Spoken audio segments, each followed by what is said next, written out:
Now our another topic is interpretation of non-verbal information. It is a visual communication is the dominant form of communication from times immemorial, because our brains are designed to process information visually. Pictures are easier to comprehend than words. Yeah, 100% correct అండి. ఎప్పుడైనా visual communication అనేటటువంటిది dominate చేస్తూ ఉంటుంది time ఇమ్మెమరియల్గా చూసుకున్నప్పుడు.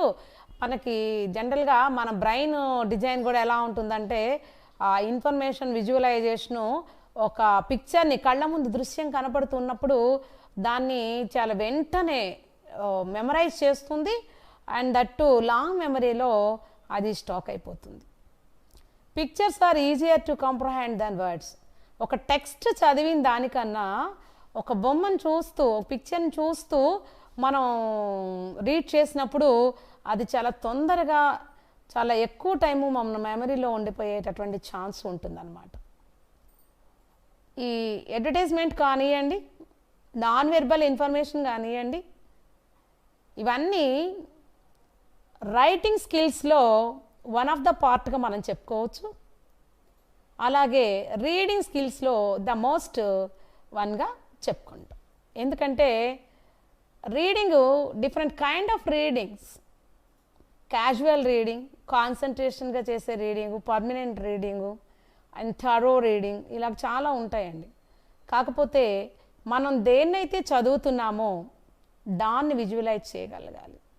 ఎప్పుడైతే మనం visualise చేస్తూ చదువుతున్నామో దాన్ని మన మైండ్లో మెమరైజ్ అయిపోతుంది చాలా ఫాస్ట్గాను. అలాగే లాంగ్ టైం అది గుర్తుండేటటువంటి ఛాన్స్ ఉంటుంది. ఇప్పుడు ప్రైమరీ స్కూల్స్ దగ్గర నుంచి టెక్నో సైడ్ వరకు ప్రతిదీ ఏదైనా సరే పిల్లలకి నేర్పించేటప్పుడు విజువలైజ్డ్గా, ఎక్కువగా వెర్బల్గా కాకుండా, వర్డ్స్గా కాకుండా పిక్చర్ చూపిస్తూ ఎక్స్ప్లెయిన్ చేసి స్టోరీ చెప్పే పద్ధతులు ఉన్నాయి. ఎందుకు అలా చేస్తారు? వెర్బల్ ఇన్ఫర్మేషన్ కన్నా నాన్ వెర్బల్ ఇన్ఫర్మేషన్ వల్ల విజువలైజ్ అవుతుంది కాబట్టి మన బ్రెయిన్ దాన్ని చాలా తొందరగా గ్రాస్ప్ చేసుకుంటుంది. కాబట్టి ఇమాజినేషన్లో విజువలైజ్ వలన ఎక్కువ మన వెంటనే గుర్తొచ్చే ఛాన్స్ కూడా ఉంటుంది. కాబట్టి అలాగే నేర్పించడం జరుగుతుంది. It is one of the most important thing to reading habit. Reading స్కిల్స్లో ద బెస్ట్ వన్గా దీన్ని మనం చెప్పుకోవచ్చు. Right, let's go to what is what. Even now diagrams are more popular than text. నిజమే, అది డయాగ్రామ్స్ అనేవి ఒక టెక్స్ట్ రీడింగ్. టెక్స్ట్ అంటే ఏంటండి? ప్యాసేజ్ వైజు, పారాగ్రాఫ్ వైజు పెద్ద లెంగ్త్ స్టోరీ ఇస్తాడు కదా, ఎక్స్ప్లెనేషన్ ఉంటుంది కదా, దాన్ని మనం టెక్స్ట్ అంటాం అన్నమాట. సో ఇప్పుడు మనం అడ్వర్టైజ్మెంట్ చూసాము, అలాగే నాన్ వెర్బల్లో కూడా పిక్చర్స్ చూస్తాము. అలా చూసినప్పుడు డయాగ్రామ్ చూసినప్పుడు ఓకే ఈజీగా అర్థమవుతుంది. అంటే వాళ్ళు ఎడ్యుకేటెడ్ అవనియండి, అన్ఎడ్యుకేటెడ్ అవనియండి, బొమ్మ చూడగానే కొంచెం అర్థం చేసుకునే ఛాన్స్ ఉంటుంది ఎక్కువగా. అలాగే someone's not to read lengthy text. కొంతమందికి ఎక్కువ టెక్స్ట్ రీడ్ చేయడం కూడా నచ్చదు. అప్పుడు వాళ్ళు కూడా ఇంట్రెస్ట్ డయాగ్రామ్స్ మీదే చూపిస్తారు. దానివల్ల కూడా మనం ఈ నాన్ వెర్బల్ రీడింగ్ అనేది చాలా అవసరం. When presenting certain types of information, మనం ఇప్పుడు ఆ టైప్లో ఉండే సమ్ ఇంపార్టెంట్ ఇన్ఫర్మేషన్స్ని మనం చూద్దాం. Especially dense information. దీనికి writing and reading English communication స్కిల్స్లో ఈ ఇన్ఫర్మేషన్కి దిస్ టైప్ ఆఫ్ ఇన్ఫర్మేషన్ చాలా ఇంపార్టెన్స్ ఉందండి. It's not only for language purpose but also all kind of business and anywhere else. It's to read the text with help of these diagrams. It is very easily we find out that matter and that content easily we are grasping, and to better and the best to understand what is what, which one is that. Okay na? That first one is the pie chart, second one is the tree diagrams, third one is the tables, fourth one is the bar graphs, and finally flow charts. These are all diagrams that present information visually. ఇప్పుడు మనం ఈ non verbal ఇన్ఫర్మేషన్లో ఇస్తున్నటువంటి visualisers ఏంటంటే first pie chart, సెకండ్ది tree diagram, మూడోది tables, next bar graphs and flow chart. ఇవన్నీ కూడా మీకు పరిచయమేనండి. బిఫోర్ దట్ అంటే before intermediate at school days we have to learn it all these kind of diagrams. First one we take sales. It is pie chart.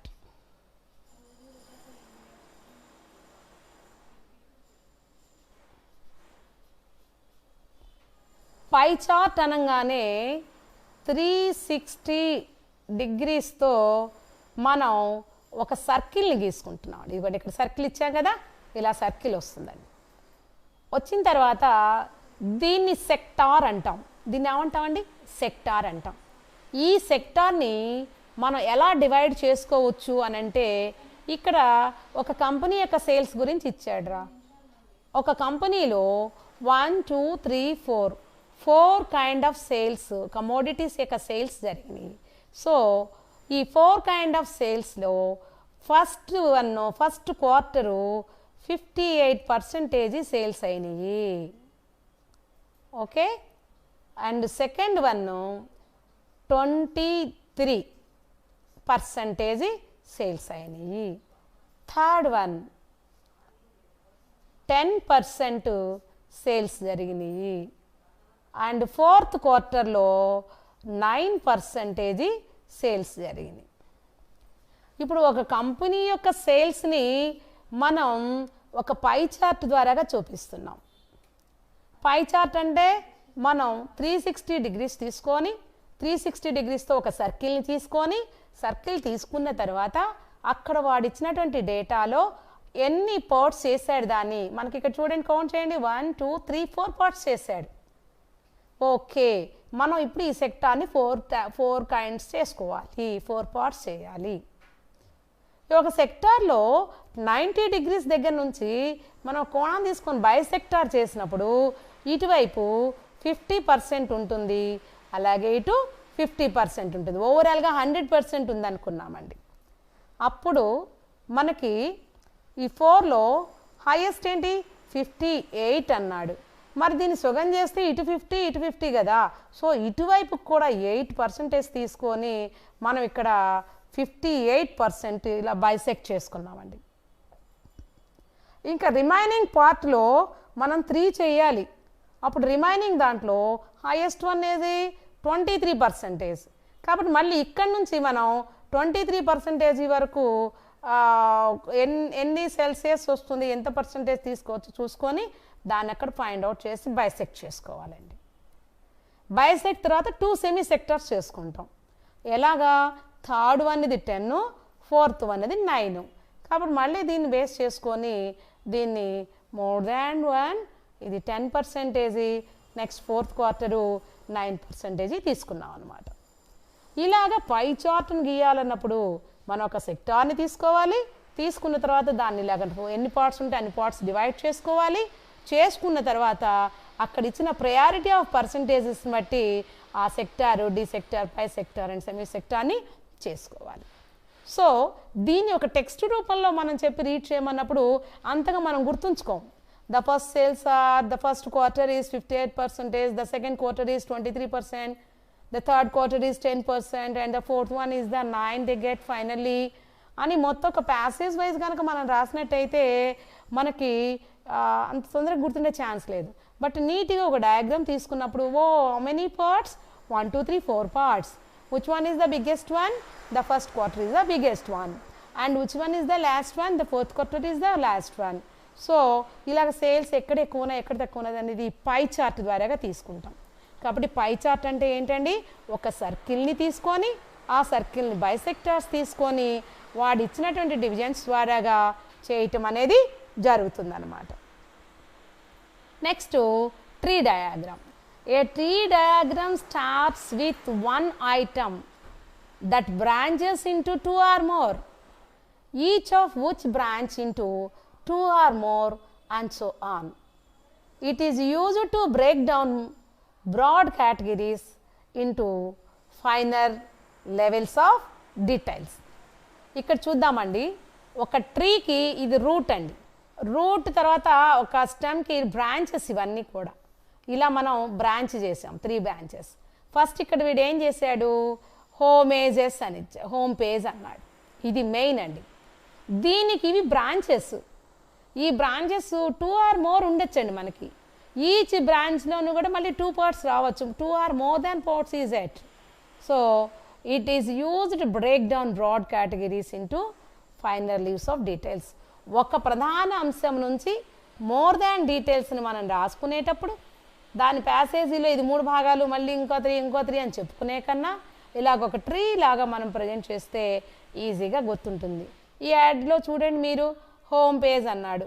Home పేజ్లో ఏం చెప్పుకుంటాం మనం, about me, first మన గురించి, తర్వాత ప్రాజెక్ట్స్ ఏంటి, లక్ష్యాలు ఏంటి, తర్వాత వాట్ ఈస్ ద కాంటాక్ట్ అనేది చూస్తాం, కాంటాక్ట్ ఏమేం కాంటాక్ట్స్ ఉంటాయి. మళ్ళీ ప్రాజెక్ట్స్లో కూడా ఏం చెప్తాం, ప్రాజెక్ట్ 1, ప్రాజెక్ట్ 2, ప్రాజెక్ట్ 3. ఇంకా అవసరమైతే ప్రాజెక్ట్ 2లో సబ్ కేటగిరీస్ ఉన్నాయనుకోండి, దాన్ని మళ్ళీ డివైడ్ చేసి సబ్ కేటగిరీ 1, సబ్ కేటగిరీ 2 ఇలాగ చేసినప్పుడు అది ఎంత పెద్ద విషయమైనా, ఎన్ని బ్రాంచెస్ శాఖలు ఉన్నాయన్నా దానిలో వాటన్నిటి డీటెయిల్స్ గురించి మనం తెలుసుకోవాలన్నప్పుడు ట్రీ చార్ట్ అనేది మనకు బాగా ఉపయోగపడుతుంది. ఓకేనా. Next third one, table. A table is the simplest way to represent data. Table అనేది ఒక డేటాని చాలా సింపుల్గా రిప్రజెంట్ చేసేస్తుందమ్మా. Suppose a table is a collection of rows and columns. దీంట్లో మనకేమొస్తాయి, రోస్ అండ్ కాలమ్స్, ఇది ఇలా వస్తుంది. A set of facts and figures are arranged in these rows. ఈ రోస్లో మనం కాలమ్స్ని అలాగే దానికి సంబంధించిన ఫిగర్స్ని మనం చేసుకోవచ్చు. Right now, it is very easy to compare and contrast and interpret the information in a table.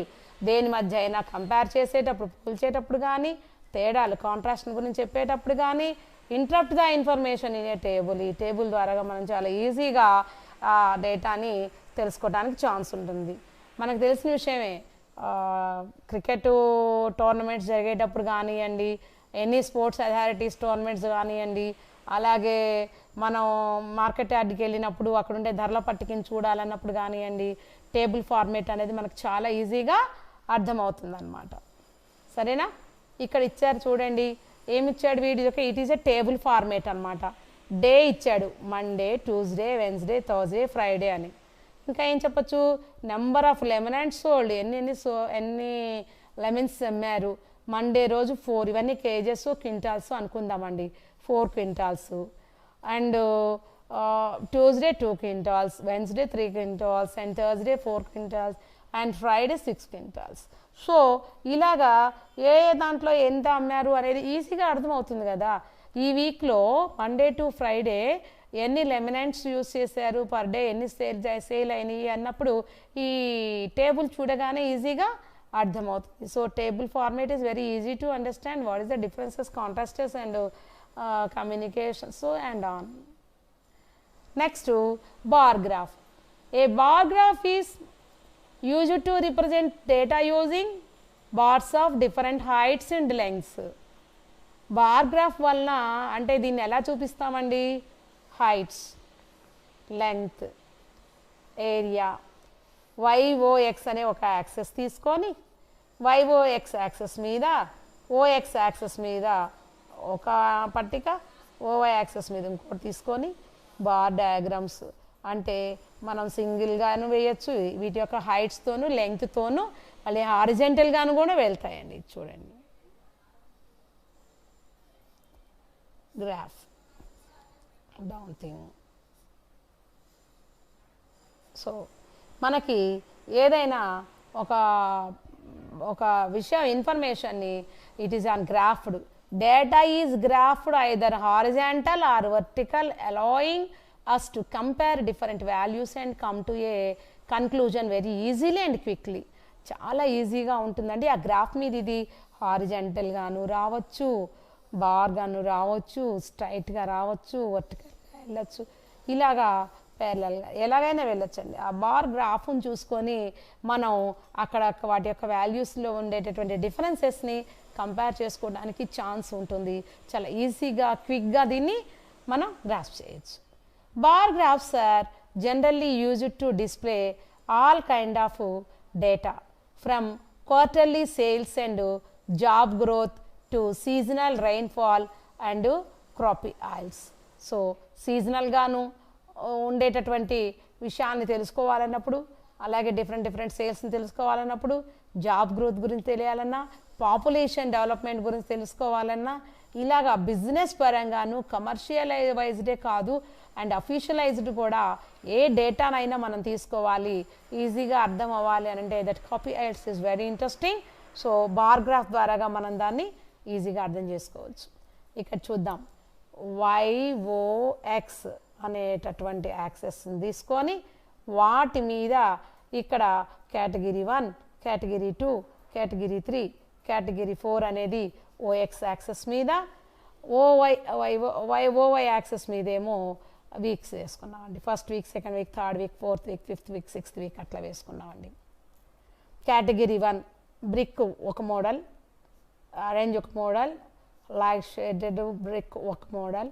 ఇలాగా ఈ 3 రకాల వస్తువుల యొక్క కేటగిరీస్ ఆఫ్ డివిజన్ని మనం ఇక్కడ చూసుకోవచ్చండి. ఇందులో ఈక్వల్ స్టేటస్ ఎక్కడన్నా ఉన్నదా?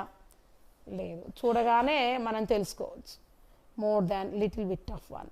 ఇలా గ్రాస్ప్ దీనికి ఎలా వచ్చింది, ఇలా వచ్చింది, దీనికి ఇలా వచ్చింది, దీనికి మళ్ళీ ఇది కూడా ఇలా వచ్చింది. సో ఒకటి చూడగానే మనకి దీంట్లో అర్థమవుతుంది. కేటగిరీ 1లో ఫస్ట్ పార్ట్ 1 సిరీస్ 1 ఎక్కువ ఉంది, సిరీస్ 2 తక్కువ ఉంది, సిరీస్ 3 తక్కువ ఉంది. అలాగే కేటగిరీ 2లో సిరీస్ 1 తగ్గింది, సిరీస్ 2 ఎక్కువగా వచ్చింది, మోర్ దాన్ సిరీస్ 3 ఈక్వల్గా ఉంది. అండ్ కేటగిరీ 3లో సిరీస్ 1 కొంచెం పెరిగింది, కేటగిరీ 2 కన్నా 3లో పెరిగింది. కేటగిరీ 3లో సిరీస్ 2 అనేది తగ్గింది, బట్ సిరీస్ 3 పెరిగింది. అలాగే కేటగిరీ 4లో సిరీస్ 1 8కి వెళ్ళింది, మళ్ళీ series 2 little bit of growing than category 3 and series 3 is so higher than remaining 2 series అన్నమాట. ఇలా చూడగానే అర్థమైపోతుంది ఏ కేటగిరీస్ ఎక్కువగా ఉన్నాయి, ఏవి తక్కువ ఉన్నాయి అనేది. It is most useful what are the differences and comparison. With the help of this bar graph we will find out that matters. And fourth one is a flow chart. A flow chart is diagram that depicts a process or a logical sequence. There are different steps or stages involved in a flow and each step contains a short description of the process step. Yes, these steps are connected with arrows which define the flow or sequence. The main purpose of a flow chart is to provide people with a common reference point when dealing with a process. Flow chart అనేటటువంటిది different steps తీసుకుంటామండి, stage by stage తీసుకుంటాము. ఒక flow chart step దగ్గర నుంచి remaining short డిస్క్రిప్షన్కి వచ్చేటప్పటికల్లా ఈ step 1 arrows గుర్తుపెట్టుకుంటూ 1 by 1 sequence ఆర్డర్లో తీసుకుంటాం అన్నమాట. So it is a purpose of A flow chart. It is provided to people with a common reference point అన్నమాట. ఒక రిఫరెన్స్ పాయింట్ దగ్గర మనం దీన్ని చూస్తాం. ఇక్కడ చూడండి ఫ్లో చార్ట్ అనేది రీడ్ టెక్స్ట్. ఫస్ట్ ఏం చేయాలి, go to class. Next take notes తీసుకోవాలి. ఆస్క్ క్వశ్చన్స్ అడగాలి, నోట్స్ తీసుకోవాలి. తర్వాత రివ్యూ చేసుకొని edit notes same day as class, అదే రోజు నోట్స్ ఏం చెప్పారని చూసుకుంటాం. నెక్స్ట్ స్టెప్ ఏంటి, read text selectively and actively ask your questions, ask your self questions. So ఇక్కడ టెక్స్ట్ని రీడ్ చేసుకొని సెలెక్ట్ చేసుకొని అందులో మీకు ఏం క్వశ్చన్స్ వస్తున్నాయో అవి ప్రిపేర్ చేసుకోవాలి. ఆ తర్వాత ఏం చేయాలి, డూ హోంవర్క్, ఇంటి దగ్గర దీనికి సంబంధించిన వర్క్ని చేయగలగాలి. ఓకేనా. ఆ తర్వాత ask questions, ask yourself, ask your friends, ask T or tutors, ask teachers. అప్పుడు కానీ మీరు మీరు క్వశ్చన్స్ వేసుకొని ఆన్సర్ కూడా వస్తుంది అనుకుంటే అప్పుడు మీరు ఫ్రెండ్స్తో కూడా డిస్కస్ చేసుకొని ఫైనల్గా మీ యొక్క డౌట్ని టీచర్ దగ్గర అడగచ్చండి, దానికి సంబంధించిన ఆన్సర్ని మనం రాబట్టుకోవచ్చు. అలాగే homework another style is here, review చేసుకొని ఎడిట్, అదే ఈ మొత్తం కూడా మనం టేక్ నోట్స్ రిక్వైరింగ్ ఆస్కింగ్ క్వశ్చన్స్లో ఇంకొక ఫ్లో ఉందండి. Review edit notes same day as classes అయిన తర్వాత అవుట్లైన్ మేజర్ టాపిక్స్ తీసుకుంటామండి. ఇది another type of the homework. దాని తర్వాత రివ్యూ అండ్ ఇంటిగ్రేట్ నాలెడ్జ్, దానికి సంబంధించినటువంటి విషయ జ్ఞానాన్ని అంతా కలెక్ట్ చేసుకొని రివ్యూ చేయాలి. అప్పుడు మళ్ళీ మీరు మీ ఫ్రెండ్ని మీ టీచర్ని ఎవరిని అడగాలన్నా చేయొచ్చండి. ఇలాగా ఫ్లో చార్ట్లో ఒక స్టెప్ బై స్టెప్ తీసుకోవటం వల్ల we're getting more and more knowledge and more questions we raised, we're collecting number of answers to getting by from our teachers. ఓకేనా? మరి ఇప్పుడు మీకు నేను పై చార్ట్ అని, ట్రీ చార్ట్ అని, ఫ్లో చార్ట్ అని, బార్ చార్ట్ అని, అలాగే గ్రాఫ్ వర్క్ అని ఇలాగ చాలా చెప్పాను కదా. మరి దానికి సంబంధించి ఒక్కొక్క ఎక్సర్సైజ్ చూద్దాం మనం. ఎగ్జామినేషన్ పాయింట్ ఆఫ్ వ్యూలో వాడు ఎలా ఇస్తాడు, దానికి సంబంధించిన క్వశ్చనింగ్ ఏంటి, మనం ఎలా ఆన్సర్ చేయాలి అనేది ఇప్పుడు చూద్దామండి. దీన్నే నాన్ వెర్బల్ ఇన్ఫర్మేషన్ అంటారు. అంటే ఇచ్చేటటువంటి ఇన్ఫర్మేషన్ని డయాగ్రామ్స్ ద్వారాగా మనకి ఇచ్చి దానికి సంబంధించి ఒక 5 క్వశ్చన్స్ అడుగుతాడు. ఆ 5 క్వశ్చన్స్కి మనం ఆన్సర్ చెప్పాలి. Each question has 1 mark. మీరు ఎగ్జామినేషన్ పాయింట్ ఆఫ్ వ్యూలో డయాగ్రామ్ని డ్రా చేయాల్సిన అవసరం లేదండి. జస్ట్ ఆ క్వశ్చన్ నెంబర్ వేసి దాని కింద ఆన్సర్స్ రాయటమే. రోమన్ నెంబర్ 3 or 4 వేసుకుందాం ఎగ్జాంపుల్గా. రోమన్ నెంబర్ 16 అనుకుందాం అనుకోండి కొంతసేపు, లేదా రోమన్ నెంబర్ 8 అనుకుందామండి.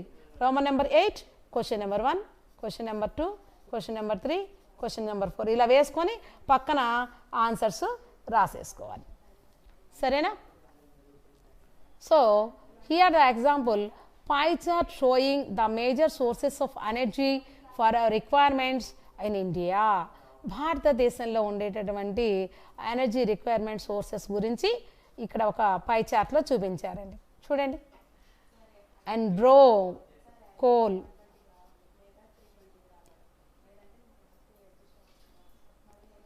కోల్ ఎంత పర్సెంటేజ్ ఉంది?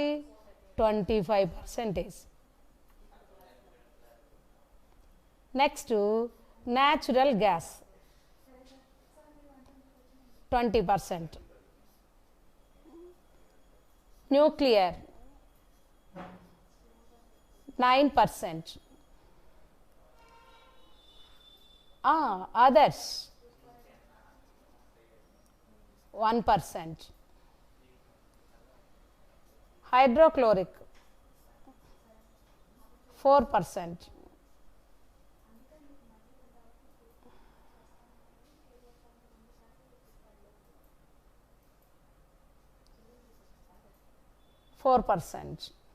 Petroleum 41%. సో మీరు ఒక చార్ట్ను చూడగానే పక్కన మనము ఇలా ఒక బాక్స్ లాగా పెట్టుకొని వాడు ఏ కలర్ ఇచ్చాడో అదే కలర్ అదే ఆర్డర్లో రావాలండి. పై చార్ట్ కదా, వాడు మనల్ని అడిగాడు కదా, అక్కడ మనకు నచ్చినట్టు చేద్దామంటే మనకి ఈజీగా అర్థం కాదండి.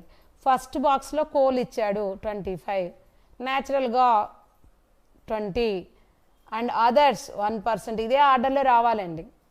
Nuclear 9%, hydrochloric 4%, petroleum 41. మరి ఇది చూసిన తర్వాత మన మైండ్లో పెట్టుకోవాల్సింది ఏంటంటే హైయెస్ట్ ఏముందండి? 41 మన మైండ్లో అది పెట్టుకోవాలి. Okay, highest sources of energy మనకి పెట్రోలియం నుంచి ఉంటుంది. నెక్స్ట్ ఏముంటుంది? Highest coal, second one coal. Next అండి న్యాచురల్, కొంచెం దగ్గరగా ఉన్నాయి కదా, న్యాచురల్ గ్యాస్ అండ్ కోల్ రెండు కొంచెం దగ్గర 25, 20 ఉన్నాయి. మిగతా రిమైనింగ్ అదర్స్ వెరీ లో 1%. అలాగే న్యూక్లియర్ 9% ఉంది, హైడ్రోక్లోరిక్ 4% ఉంది. ఇలాగ అన్నీ మనం మైండ్ చూసుకుని పక్కన పెట్టుకున్న తర్వాత ఇందులో ఉన్నవన్నీ గుర్తుపెట్టుకొని ఇప్పుడు దీనికి సంబంధించి వీడు 5 క్వశ్చన్స్ అడుగుతాడండి. ఏమడిగాడు? What does the pie chart show? ఇక్కడ పై చార్ట్ మనకేం తెలియచేస్తుంది? The major source of energy for our requirement in India. భారతదేశంలో ఉండేటటువంటి ఎనర్జీ సోర్సెస్ ఏవేవి ఎంత ఉన్నాయనేది చెప్తుంది. ఎప్పుడైనా గుర్తుపెట్టుకోండి, ప్రతి నాన్ వెర్బల్ ఇన్ఫర్మేషన్లో ప్రతి పిక్కి కూడా ఫస్ట్ వాడు అడుగుతూ ఉంటాడు న్యాచురల్ క్వశ్చన్. 1 మార్క్ ఈజీ వస్తుంది మనకి. What does the pie chart show అన్నాడు, అదే బార్ అయితే బార్ చార్ట్ షో అడుగుతాడు. ఇలా అడిగినప్పుడు క్వశ్చన్లోనే ఉంటుందండి మనకు ఆ లైన్, అది రాసేయటమే. The major source of energy for our requirement in India, 1 mark you have. ఓకేనా? అలాగే స్టేట్మెంట్ ఒకటి ఇచ్చి ట్రూనా ఫాల్సా అని అడుగుతాడు. అంటే ఇప్పుడు మనం గుర్తుపెట్టుకోవాల్సిన విషయం ఏంటి, వాడు ఇచ్చినటువంటిది డీటెయిల్గా చదివామా లేదా, వాడు ఇచ్చినటువంటి చార్ట్ని క్లియర్గా చూసామా లేదా అనేది కావాలి మనకి. ఓకేనా? State true or false. Natural gas and coal put together is almost equal to our major source of energy. అడిగేశాడు ఏమని, న్యాచురల్ గ్యాస్ కోలు దగ్గరగా ఉన్నాయి మన మేజర్ సోర్సెస్లో, అవునా కాదా? అవును కదా. ఇందాక మనం పై చార్ట్ రాసుకుని పక్కన ఎక్స్ప్లెయిన్ చేసుకునేటప్పుడు అనుకున్నాం 25 కోలు 20 అనేటువంటి న్యాచురల్ గ్యాస్ అని. కాబట్టి ఇక్కడ ఆన్సర్ ఏమొస్తుంది, ట్రూ. ఓకేనా? Next, what is the second major source of energy in our country? మరి మన భారతదేశంలో సెకండ్ మేజర్ సోర్స్ అంటే ఎక్కువగా ఉన్నటువంటి వాటిలో రెండో స్థానంలో ఉన్నటువంటిది ఏంటి సోర్సు? కోల్, 25%. ఫోర్త్ క్వశ్చన్ ఏంటి, how many sources of energy are taken into consideration? టోటల్గా ఈ పై చార్ట్లో ఎన్ని రకాలైనటువంటి ఎనర్జీ సోర్సెస్ గురించి చెప్పారు? 6 సెక్టర్స్ని కౌంట్ చేస్తూ వస్తుంది కదా మనకి. Next, what is hydro electric power? Hydro electric power అంటే ఏంటి? Electricity produced with water. ఓకేనా? ఈజీగా 5 out of 5 మార్క్స్ తెచ్చుకోవచ్చు. Next, the following tree diagram shows the different types of human memory. Yeah, human memory tree chart అండి ఇది. చూడండి, human memory main. దీన్ని 3 పార్ట్స్గా విడగొట్టచ్చు. ఒకటేంటి, సెన్సరీ మెమరీ, అంటే ఇది లెస్ దాన్ 1 సెకండ్ ఉంటుందిరా. నెక్స్ట్, షార్ట్ టర్మ్ మెమరీ, ఇది వర్కింగ్ మెమరీ అన్నమాట. It is also less than 1 minute. Next, long term memory, ఇది లైఫ్ టైం ఉంటుంది.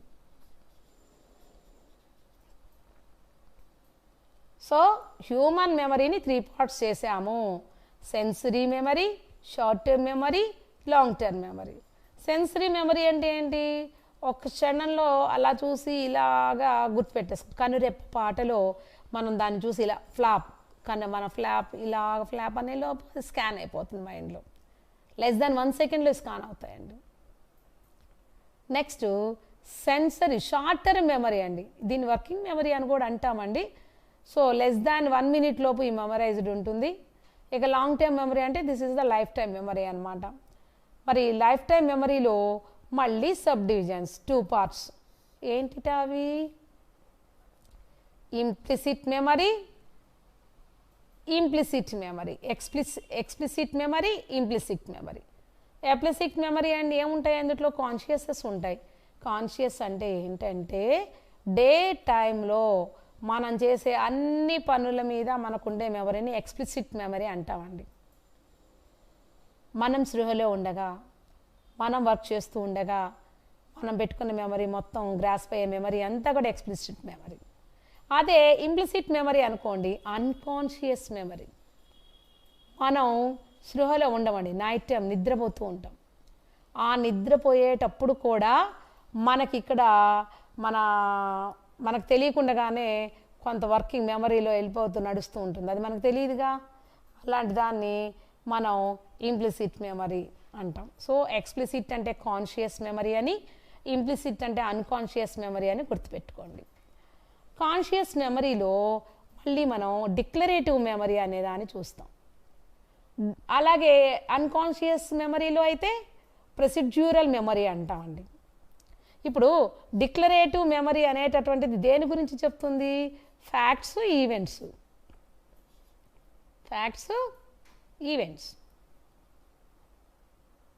విషయం ఏంటి, దానికి లెక్కలేంటి, దానికి సంబంధించినటువంటి విషయాలేంటి, ఏమి నిజాలు, అందులో ఏం జరుగుతున్నాయి, ఇవి డే టైం వర్కింగ్ టైంలో జరిగేవి కదా అవి వస్తాయండి. అలాగే ప్రొసీడ్యూరల్ మెమరీ అనుకోండి, ఈ ప్రొసీడ్యూరల్ మెమరీలో స్కిల్స్ గురించి, టాస్క్ గురించి మాట్లాడతాం మనం. As a human every person has able to do anything అమ్మా. Someone's brighter, someone's somebody, someone duller, but they have skill. Every person has a skillful, but who find out their abilities, their factor of things, who will try to their task, definitely he will be success. Where else? Okay na? So ఆ స్కిల్స్కి, టాస్క్కి సంబంధించిన విషయాల్ని memorise చేసుకోవడాన్ని unconscious అంటారండి. Skilful person ఎక్కడికి వెళ్ళినా ఉండగలరు. What is the skill of hymns? అతనిలో ఉండే confidence, hard working nature, ఇవన్నీ కూడా డెడికేషన్, అండర్స్టాండింగ్, ఇవన్నీ కూడా ఒక వ్యక్తి యొక్క skills, confidence main. Someone's feel no one not master of my mind, I only master of my mind అంటారు. Very confidential persons. So once they start their work, they never turn their foot because of they were skillful persons and task persons also. ఓకేనా? ఇక నిజ జీవితంలోకి వచ్చేటప్పటికల్లా మనం చేసే పనుల్లో ఒకటి చేయాలని స్టార్ట్ అవుతాము, కానీ అది టైం చేయలేకపోవచ్చు బికాజ్ ఆఫ్ దానికి సంబంధించిన కారణాలు ఉంటాయి. What are the facts and what are the events అనేది మనం చూసుకొని సందర్భాన్ని బట్టి మనం దాన్ని చేంజ్ చేసుకుంటూ వెళ్తాం అన్నమాట. దీనిలో ఫ్యాక్ట్స్ అండ్ ఈవెంట్స్లో మనం 2 టైప్స్ చెప్పుకోవచ్చు. ఒకటి ఎపిసోడిక్ మెమరీ, రెండవది సెమాంటిక్ మెమరీ. ఎపిసోడిక్ మెమరీ అంటే దీంట్లో ఈవెంట్స్, ఎక్స్పీరియన్సెస్ ఉంటాయండి. సెమాంటిక్ మెమరీలో ఫ్యాక్ట్స్ అన్న కాన్సెప్ట్స్ ఉంటాయండి. చాలా సందర్భాల్లో మనం అంటూ ఉంటాం, ఎపిసోడిక్ మెమరీని మనం తీసుకుంటే మనకు వచ్చినటువంటి ఎక్స్పీరియన్సెస్ నుంచి we should cover our mistakes, we stand by our word. Okay, సిచ్యువేషన్కి అనుగుణంగా మనం రెస్పాండ్ అవుతూ దానికి సంబంధించి మనం ఎలివేట్ చేసుకుంటాం. We find out hour mistakes, we find out our ability, definitely we can do anything. That with help of the episodic memory we will feel that. Okay, semantic మెమరీలో facts, concepts ఉంటాయండి. నీ concept దెబ్బతినకుండా నువ్వు ఆ project complete చేయాలండి. దానికి తగ్గ విధంగానే నువ్వు ఫ్యాక్టరైజ్డ్ అవుతావు. అదర్వైజు కాన్సెప్ట్ దెబ్బతినకుండా చేయటం కోసం నువ్వు నీ సిస్టమ్ని మార్చుకునే ఛాన్స్ ఉంటుంది. సిస్టమ్ దెబ్బతినకుండా వర్క్ చేసుకుంటూ వెళ్ళగలగటం, this type of the memory is call the last thing. Okay, human మెమరైజ్డ్లో కొన్ని క్వశ్చన్స్ అడిగారండి. Basically how many types of memory do we have? మనకి ఎన్ని రకాల మెమరీలు ఉంటాయి? 3. Which of the main sub divisions has further divisions? ఎక్కువగా దేంట్లో సబ్ డివిజన్స్ ఉన్నాయి? లాంగ్ టర్మ్ మెమరీలో సబ్ డివిజన్స్ ఉన్నాయి. Next, state true or false. Unconscious memory is also known as implicit memory. ఇది కరెక్టా కాదా? Yeah, unconscious memory is also known as the implicit memory. It's true. What comes under episodic memory? Episodic memory అంటే ఏంటి? Events and experiences గురించి చెప్పుకున్నాం. Short term memory lasts for less than 1 minute. Less than 1 minuteలో memory short out అయిపోతూ ఉంటుంది. ఓకేనా? Right. We take another example. This is the table. So the following table is about the world's most expensive cities. ఇక్కడ most expensive cities ఇచ్చాడ్రా. దీంట్లో these are all the world's most expensive cities based on the goods and services purchased by a 3-person family 2018. 2018లో 3 వ్యక్తులున్న ఒక కుటుంబంలో వాళ్ళ యొక్క goods మీద, వస్తువుల మీద, సర్వీసెస్ మీద పర్చేజ్ చేసేటప్పుడు హైయెస్ట్ పర్చేజ్ చేసేటటువంటి ఎక్స్పెన్సివ్ ఉండేటటువంటి సిటీస్ ఏంటి అని ఒక సర్వే జరిపారు. ఆ సర్వేలో ఇచ్చారు. ఇది టేబుల్ ఫార్మాట్, ఎంత ఈజీ అర్థమవుతుంది చూడండి. ఫస్ట్ సిటీ నేమ్ ఇచ్చాడు, నెక్స్ట్ ఎక్స్క్లూడింగ్ రెంట్ ఇచ్చాడు, నెక్స్ట్ ఇంక్లూడింగ్ రెంట్ ఇచ్చాడు. Zurich 116.8, 10.4 highest and lowest. Next Geneva 113.4, 102.9. Oslo 107.8, 96.9. Copenhagen 106.9, 94.4. New York 100. Tokyo 99.5, 89.7. Milan 95.4, 86.1. London 92.9, 87.6. Chicago 92.7, 86.7. Helsinki 91.8, 84.4. ఇప్పుడు జూరిచ్ అనేటటువంటిది హైయెస్ట్ 116.8. మరి ఇందులో లీస్ట్ వన్ ఏది?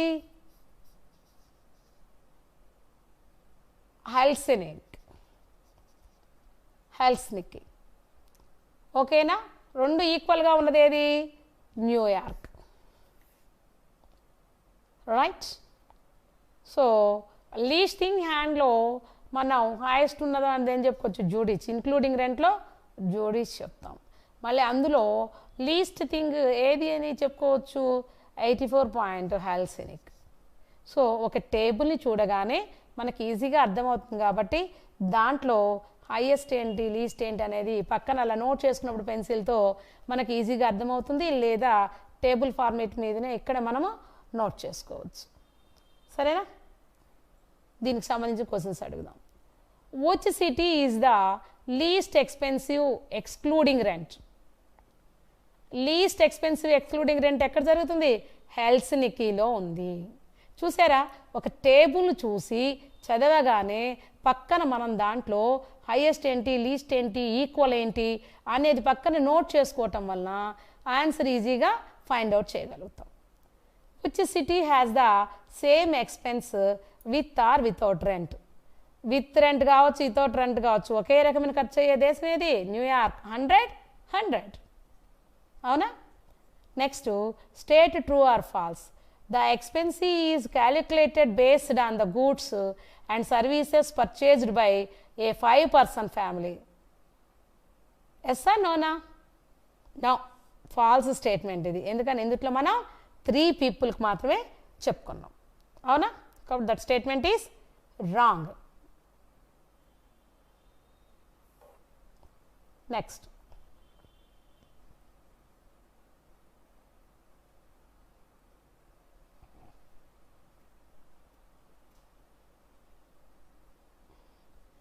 Which two cities are almost the same in terms of including rent but different excluding rent? ఎక్కడ ఇంక్లూడింగ్కి ఎక్స్క్లూడింగ్కి rent మధ్య చాలా తేడా వచ్చింది. అక్కడ సేమ్ టర్మ్స్ జరిగేది ఎక్కడ? మిలానోను, చికాగోలో. ఓకేనా? Next how many countries are listed in the table? మొత్తం ఈ టేబుల్లో ఎన్ని కంట్రీస్ ఉన్నాడు? ఎన్ని ఇచ్చాడు వాడు? 10 ఇచ్చాడు. So 10 is the answer. చూసారా? టేబుల్ ఫార్మేట్ని యూస్ చేసుకుంటూ మనం ఆ క్వశ్చన్స్కి ఆన్సర్స్ని వెతకటంతో పాటుగా ఎక్కడికన్నా వెళ్ళినప్పుడు ఒక టేబుల్నో బార్ చార్ట్నో చూడగానే మనం ఎలాగ ఈజీగా అక్కడ ఉండేటువంటి డేటా మొత్తాన్ని ఆన్సర్ చేసుకోవచ్చు. చూడండి, we go to bar graph. The following bar graph shows week wise sales. వారం జరిగే సేల్స్ గురించి certain product in the months of July and August. July నెలలోను ఆగస్ట్ నెలలోను వీక్ వైజ్ జరిగినటువంటి సేల్స్ని ఇక్కడ డేటా ఇచ్చాడండి. First week, second week, third week, fourth week. So 4 weeks. 4 వీక్స్లో ఎక్కడన్నా ఈక్వల్గా ఉందా? యా, 800 నెంబర్ ఆఫ్ సేల్స్ 800 ఉన్నప్పుడు అక్కడ మనకి ఫస్ట్ వీక్లో red 1 and second window blue 1 equal రేంజ్లో ఉన్నాయి. అండ్ హైయెస్ట్ ఏది ఉందండి? హైయెస్ట్ 900. సో ఈ 900 ఎప్పుడు జరిగింది? సెకండ్ వీక్లోను, ఫోర్త్ వీక్లోను. ఒకటి రెడ్ 1, ఇంకోటి బ్లూ 1 జరిగినాయండి. ఎప్పటికీ లీస్ట్గా ఉన్నది ఏది? ఫస్ట్ వీక్ బ్లూ 1 500 దగ్గర ఉందండి. It is the least. So ఇలా అనుకున్నాం July August 9th first week, second week, third week, fourth వీక్లో సేల్స్ ఇలా ఉన్నాయి అని. ఇప్పుడు మనం దీనికి సంబంధించి క్వశ్చన్లోకి వెళ్దాం. What does the diagram shows? Week wise sales of a certain product in the month of July and August. ఎప్పుడు? మంత్ ఆఫ్ జూలైలో, ఆగస్ట్లో వీక్ వైజ్ సేల్స్ జరుగుతున్నాయి. ఆ విషయాన్ని ఇక్కడ చెప్తుంది. What is the maximum sales in each month? జూలైలో 900, ఆగస్ట్లో 900. ఓకేనా? మనం ఇందాక పక్కన నోట్ చేసుకున్నాం కదా, అది యూజ్ పక్కన నోట్ చేసుకోవడం వల్ల వచ్చే ప్రయోజనం అది. In which week and month was the sales least? First week of జూలైలో సేల్స్ వీక్గా ఉన్నాయి. And then state true or false. In the month of July maximum sale was done in the last week. Yes or నోనా? True. Next, the sale of fourth week in the month of July is equal to the sales of second week in the month of August. వాడు ఇచ్చాడనమాట. ఏ మంత్లో మనకి equal the sales ఉంది, మళ్ళీ ఏ మంత్లో ఉంది అంటే ఆగస్ట్లో, జూలైలో చూసినప్పుడు ఫోర్త్ వీక్లో ఒకటి, సెకండ్ వీక్లో ఒకటి ఉన్నాయన్నమాట. సరేనా? This is called flow chart. Next go to flow chart. The following flow chart shows the preparation of jaggery. దీన్ని బెల్లం, జాగరీ అంటే ఏంటండి? బెల్లం తయారు చేయటం ఎలాగా అని అడుగుతున్నాడు వాడు. దాన్ని ఫ్లో చార్ట్లో చూపించమన్నాడు. Right. Flow chart for jaggery manufacturing process. Flow చార్ట్లో మనం జాగరీని ఎలా తయారు చేస్తారు, బెల్లాన్ని ఎలా తయారు చేస్తారు అనేది చెప్తున్నాడు. Extraction of juice. ఫస్ట్ చెరుకు రసం తయారు చేసుకుంటామండి. Juice screening by fine mesh. దాన్ని బాగా మంచిగా మెత్తగా మెష్ చేసేసుకుంటారు. నెక్స్ట్ ఫస్ట్ ఏం చేయాలి? Extraction juice. నెక్స్ట్ ఏం చేయాలి? ఫైన్ మెష్, మెత్తగా చేయాలి. Next slow heating in open tank. నెమ్మదిగా ఆ పైన ట్యాంక్ దాని నిండా ఉంటుంది కదండి, అదంతా కూడా స్లోగా హీట్ అవుతూ ఉండాలి. ఆ హీట్ అయినప్పుడు దాంట్లోకి ఏమొస్తాయి? Lime, హైడ్రాక్స్ power, super phosphate, as per requirement. ఏమేం కలపాలండి? నిమ్మకాయ, హైడ్రాక్సరీ పవర్, సూపర్ ఫాస్ఫేట్ని యాడ్ చేస్తే అప్పుడు వెజిటబుల్ ఆరిజిన్ అనేటటువంటిది కూడా యాడింగ్ చేస్తే స్లోగా హీట్ అయితే అప్పుడు మనకి ఇది తయారవుతుంది. ఇంకా ఏం చేయాలి? Scum formed on the top of the juice. ఆవిరంతా కూడా జ్యూస్ అయిపోయి పైకి టాప్ ఆఫ్ ద జ్యూస్ పైకి ఇట్లా వస్తుంది. వచ్చినప్పుడు అక్కడ స్కమ్ ఏర్పడుతుంది. స్కమ్ అంటే ఏంటమ్మా? లేయర్ అన్నమాట. మనకి ఇప్పుడు పాల మీద వాటి మీద ఏదైనప్పుడు ఒక లేయర్ ఇలా పైన అచ్చు ఇలా పడుతుంది కదా, లేయర్ వస్తుంది కదా పొర. అలాగే ఈ జ్యూస్ని కూడా ఇవన్నీ కలిపి ఫార్మేట్ చేసి top of the juice heat చేసినప్పుడు ఒక స్కమ్ ఏర్పడుతుంది అనమాట. స్కమ్ అంటే లేయర్, గుర్తుపెట్టుకోండి, థిక్గా వచ్చే లేయర్ అనమాట. ఆ తర్వాత క్లారిఫైడ్ జ్యూస్ అనేది క్లారిఫైడ్ అయిపోతుంది. అయిన తర్వాత కాన్సన్ట్రేషన్. అంటే కాన్సన్ట్రేషన్ అంటే ఏంటి? Open boiling 100 degrees Celsius to 115 degrees Celsius. బాగా 110 degrees దగ్గర నుంచి 115 degrees వరకు దాన్ని హీట్ చేసి ఆ డిగ్రీల దగ్గర దాన్ని బాగా హీట్ చేయాలండి. ఓపెనింగ్ బాయిలింగ్ అయిపోయిన తర్వాత సెమీ మాస్ ఫార్మేషన్, అది దాన్ని అలా ఉంచి కింద హీట్ తీసేసి అలాగ కూలింగ్ చేస్తాం అన్నమాట. అలాగే ఎప్పుడైతే మొత్తం దాని అంతా అది కూల్ అయిపోతుందో జాగరీ రెడీ అవుతుంది, బెల్లం తయారవుతుంది అనమాట. So this is the proceeding of jaggery through flow chart. Flow chart ద్వారా 1 by 1 ఎలా జరుగుతుంది అనేది మనం తెలుసుకున్నాం. మరి దీని మీద క్వశ్చన్స్ ఏంటో చూద్దాం ఉండండి. What is the flow chart about? నేను చెప్పాను కదా, ఏ డయాగ్రామ్కైనా నాన్ వెర్బల్ అడిగే ఫస్ట్ క్వశ్చన్ అది. అందుకని మనం క్వశ్చన్ని ముందు ఫస్ట్ డీటెయిల్ చూసుకుంటే తెలిసిపోతుంది. The preparation of jaggery. దేని గురించి ఇది? జాగరీ గురించి. And how is the juice screened? ఎలా చేస్తారు దాన్ని? విత్ ఫైన్ మెష్, బాగా మెత్తగా చేసేస్తాం అనమాట. అండ్ వెన్ ఈ super phosphate added in the juice while slow heating in open tank is being done. ఎప్పుడైతే స్లో హీట్ అవుతూ ఉంటుందో అప్పుడు ట్యాంక్ పైన దాన్ని తీసి పైనుంచి మనం దీన్ని యాడ్ చేస్తాం అనమాట.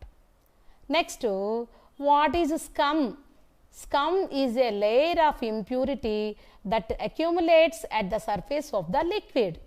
Scum అంటే ఏంటండి, ఒక ఏదైనా మనం ఉడికిస్తూ ఉన్నప్పుడు దానిలో బాగా హీట్ అయినాక దాని మీద ఉండేటటువంటి impurity that accumulated at the surface of దాని పై భాగంలో ఇలా మీగడ కట్టినట్టు కడుతుంది అనమాట, ఒక లేయర్ ఫామ్ అయిపోతుంది. దాన్ని స్కమ్ అని పిలవాలి. at what temperature is the clarified juice boiled? ఎన్ని డిగ్రీల దగ్గర మనకి జ్యూస్ బాయిల్డ్ క్లారిఫైడ్ అయిపోతుంది? 110 డిగ్రీ సెల్సియస్ నుంచి 115 డిగ్రీ సెల్సియస్ వరకు మనం హీట్ చేస్తున్న టైంలో ఇది టెంపరేచర్ బాయిల్డ్ అవుతుంది అనమాట. ఓకేనా? So my dear students, non verbal ఇన్ఫర్మేషన్లో ఈ 5 రకాలైన పద్ధతుల ద్వారాగా మనల్ని ఏదో ఒక మోడల్, ఏ మోడల్ అయినా అడుగుతారు వాళ్ళు. పై చార్ట్ అడగచ్చు, ట్రీ చార్ట్ అడగచ్చు, బార్ చార్ట్ అడగచ్చు, ఫ్లో చార్ట్ అడగచ్చు, ఇది మనకి ఏ టేబుల్ అడగచ్చు. దేనిలో అడిగినా కూడా మనకి పూర్తి స్థాయిలో వాడు ఇచ్చినటువంటి డయాగ్రామ్ని ఫాలో అప్ చేసుకుంటూ థరోగా చూసి దానికి సంబంధించినటువంటి 5 క్వశ్చన్స్ని ఆన్సర్ చేస్తే పబ్లిక్ ఎగ్జామినేషన్ పాయింట్ ఆఫ్ వ్యూలో 5 అవుట్ ఆఫ్ 5 మార్క్స్ ఈజీగా మనం తెచ్చుకోవచ్చు అనమాట. So it is an part of the non verbal information. ఓకేనా? సో ద అడ్వర్టైజ్మెంట్ కానివ్వండి, నాన్ వెర్బల్ ఇన్ఫర్మేషన్ కానివ్వండి, మనకి పూర్తి స్థాయిలో ఇంకా తీసుకొని రావడానికి వీలుంటుందన్నమాట. ఇప్పుడు ఇందులో వరుసన నేను మీకు ఒకటి చెప్తాను చూడండి. ఫస్ట్ పైలో సెక్టార్ని బైసెక్టార్ వాడు ఎన్ని పాయింట్లు అడిగితే అన్ని బార్ చేసుకొని ఇటు పక్కన మనం వాటి యొక్క పర్సంటేజీలన్నింటినీ నీట్గా ఇన్ఫర్మేషన్ రాసుకోవాలి. ఇలాగ సైడ్ వర్క్ చేసుకున్నప్పుడు ఈ పై చార్ట్ అనేటటువంటి దాన్ని మనం ఈజీగా ఆన్సర్ చేయగలుగుతాం. ఓకేనా? నెక్స్ట్ ట్రీ అన్నాడు. ట్రీ చార్ట్లో వాడు ఇచ్చినటువంటి ఇన్ఫర్మేషన్ని మెయిన్ హెడ్డింగ్, మెయిన్ దానిలోంచి బ్రాంచెస్. ఓకేనా? ఇది రూట్ అండి, ఇది రూట్, ఇది 3 బ్రాంచెస్. ఈ బ్రాంచెస్లో మళ్ళీ ఏదో ఒక బ్రాంచ్కి సబ్ బ్రాంచెస్ ఉంటాయి. మళ్ళీ ఈ సబ్ బ్రాంచెస్కి మళ్ళీ సబ్ బ్రాంచెస్ ఉండే ఛాన్స్ ఉంటుందన్నమాట. అప్పుడు వాటిని ఇలాగా ఫ్రేమ్ చేస్తాం. ఇప్పుడు ఒక వ్యక్తి ఫ్యామిలీ డీటెయిల్స్ అనుకోండి, మిస్టర్ గాంధీకి ఏబిసి 3 సన్స్, ఏబిసిలో బికి డిఈ 2 సన్స్, డికి again 2 children, 1 girl and 1 boy. So information పూర్తిగా ఇలాగ ఫ్రేమ్ చేసుకోగానే చూడగానే మనకి ఈజీగా అర్థమవుతుంది. అండ్ టేబుల్ చాలా ఈజీ నాన్న. కాలమ్స్, రోస్ మైండ్ తీసుకొని చేస్తాం. This is table. Next flow chart అంటే main, arrow, second level, arrow, third level, arrow, finishing that match. ఒక విషయాన్ని మనం స్టెప్ బై స్టెప్ ఆరో ఫామ్లో చేస్తూ ఇన్ఫర్మేషన్ని పాస్ చేయటం. ఓకేనా? Pie chart, tree chart, table, flow chart. ఇలాగా ఒక్కొక్క విషయాన్ని మనం క్లియర్గా చెప్పుకుంటూ వెళ్ళినప్పుడు మనకి చాలా ఈజీగా ఉంటుంది. ఇది కాకుండా ఇంకోటి ఏంటి, గ్రాఫ్ అండి. YOX బార్ గ్రాఫ్ అంటామండి ఇది, బార్ చార్ట్. YOX వచ్చినప్పుడు దీనికి మనం హారిజాంటల్ గాను వర్టికల్ గాను ఎలాగైనా ఫ్రేమ్ చేసుకోవచ్చు. సేల్స్ ఒక పక్కన అంటే ఫిగర్స్, ఫ్యాక్టర్స్ తీసుకొని క్యాలిక్యులేషన్ చేయాలన్నప్పుడు ఇలా చేయొచ్చండి. So this is these are all the kinds of non verbal information. Right now good luck to all. As easy as possible in the examination point of view, you should score 5 out of 5 marks without reading. Okay? Good luck to all.